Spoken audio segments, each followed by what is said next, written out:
Alors la Galerie AB, nous exposons Juan Miró, œuvres sur papier jusqu'au 29 juin. C'est une collection d'une vingtaine d'œuvres qui a été initiée il y a une dizaine d'années avec Éric Martin, mon compagnon. Nous avons une démarche de collectionneur. Les œuvres, on les achète, on les garde, on vit avec. La plupart étaient dans notre chambre. Et quand la collection est cohérente et finie, nous l'exposons et certaines œuvres partent à la vente.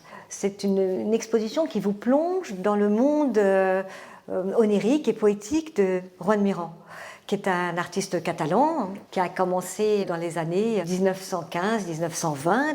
Il a été surréaliste.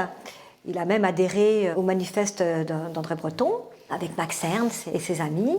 Puis, au fur et à mesure, il s'est développé avec une identité personnelle que nous pouvons redécouvrir ici.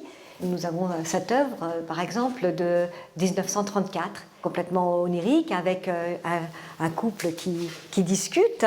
Nous avons, par exemple, cette œuvre de 1953, où nous voyons, alors après, chacun peut y voir autre chose, mais nous voyons assez clairement, quand même, ici, une sorte d'animal à cornes qui représente, je pense, un taureau.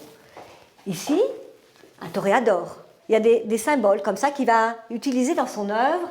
Et ici, comme une foule qui fait une sorte de hola, cette œuvre, elle est, je pense, une corrida. Là, on est en 79, on est vers la fin de sa vie. Et donc là, vous avez une belle naissance de lune.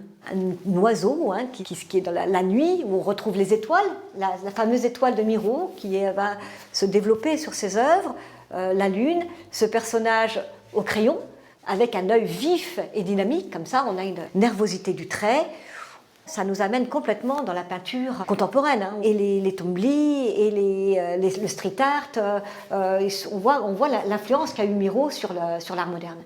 Miró était un poète aussi, il a beaucoup écrit, et à travers sa peinture aussi, décrit un monde poétique.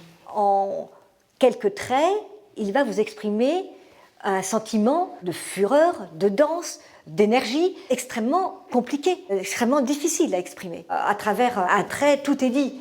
Et le plus compliqué, comme disait Miró, le plus compliqué est la simplicité.